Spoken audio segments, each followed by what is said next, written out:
ჩვენი ერის ისტორიას თუ ამ კუთხით შეხედავთ, უამრავ მაგალითს იპოვით.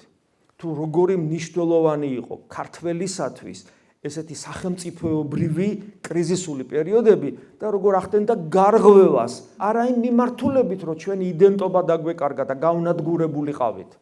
არა იმ მიმართულებით, რომ გვეღალატა ჩვენი უმთავრესი პრინციპისათვის. რა არის უმთავრესი პრინციპი ყოფიერებისა?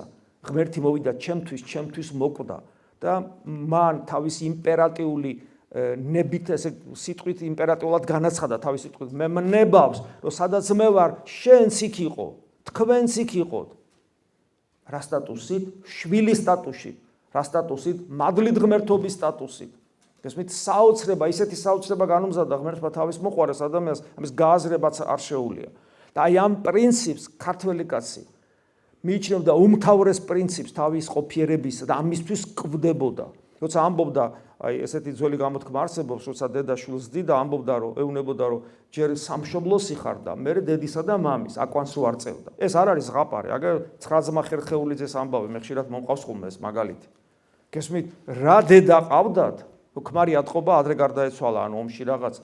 რა დედა ყავდათ, რომ 9 ძმა და კიდე მეათე და ბოლოს თვითონაც ხო სამშობლოს შეეწირეთ მაგრამ აქ არის ერთი ნიუანსი სამშობლოც არის და სამშობლოც თუ სამშობლო ჩემთვის მხოლოდ სოციუმია და ხორციელი ნათესაობა დიდი ვერაფერი ღირებულება იქნებოდა ესეც ცუდი არ არის მაგრამ მხოლოდ ეს ვერაფერი დიდი ღირებულება იქნებოდა იმიტომ რომ იქნებოდა რაღაც კლანური პრინციპი ერთიანობის ოღონდ ეს კლანი სახელმწიფოებრივი და რაღაც უფრო დიდი რაღაც მოცულობის არის და რომელსაც დროებით ღირებულება აქვს ბოლო-ბოლომს ეჩაქრება დედამიწა განადგურდება და ნუ არაფერი არ არის მატერიალური არაფერი მარადიული არ არის მაგრამ ჩვენთვის ქართველებისათვის სამშობლო და ეკლესია იდენტური ცნებები იყო ესეც ალბათ თუ ისტორიას კითხულობთ იცით რომ ქართველი და მართლმადიდებელი ისტორიულად ერთ და იგივეს ნიშნავდა და ეკლესია რას ნიშნავს ეკლესია არის ქრისტეს მიერ დაარსებული მისტიკური სხეული რომლის საზღვრები იყო თანხვედრაში ქართულ სახელმწიფოსთან ეს ნიშნავს იმას, რომ ქართველი ადამიანი ეკლესიის ორგანული ნაწილია.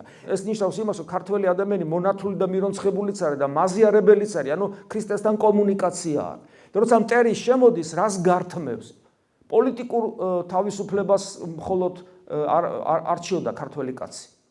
არც ტერიტორიების წართვევას მხოლოდ, თუმცა ტერიტორიების წართვევა ძალიან მტკივნეული იყო, იმიტომ რომ ტერიტორიას მიყვებოდა ჩვენი, აი როგორც ახლა მთელი რიგი ტერიტორიებია, ხო? თანამედროვეც წარსულშიც დაკარგული, სადაც ჩვენი სისხლი და ხორცია და ძალიან მტკივნეულია. მაგრამ მარტო ეს ამაში არ იყო საქმე. ქართველი კაცი ამას ესე აღიქვავდა სამშობლოს, მიწიერ სამშობლოს თუ დავკარგავ ეკლესიას და ვკარგავ ქრისტეს.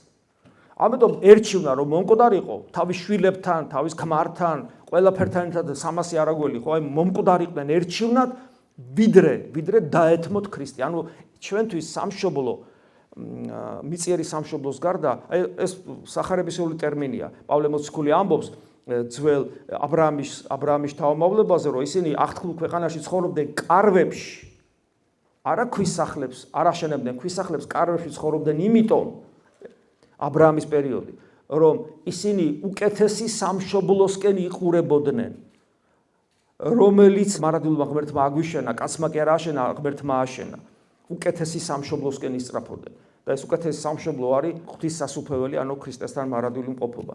აი ესე ცხოვრობდნენ ჩვენი წინაპრები და სახელმწიფოებრივი თვალსაზრისით ჩვენ ყველა კრიზისი ასე და ამგვარად გადაგქონდა. დავით აღმაშენებლის მოწოდება დიდგორის ომის წინ. მეომარნო ქრისტესნო გახსოვთ როგორ იწყება? აი მეომარნო ქრისტესო. ვახტანგ გორგასლის ანდერძი ალბათ გახსოვთ ესეც ხო? ეძებდეთ სიკვდილს ქრისტესათვის. აი ასეთი და ამგვარი ადამიანები ქმნიდნენ იმ ქვეყანას, რომელი ქვეყანის შვილებიც ახლა ჩვენა ვართ. და ვლაპარაკობთ უძვირფასეს, ულამაზეს, უმშვენიერეს ენაზე ვსაუბრობთ. და ამ ენაზე ვაქებთ და ვადიდებთ და ვლოცულობთ მის წინაშე, რომელიც თითოეული ჩვენგანისათვის ადამიანად ჯერ შექმნა, მერე ადამიანად მოვიდა და მოკვდა.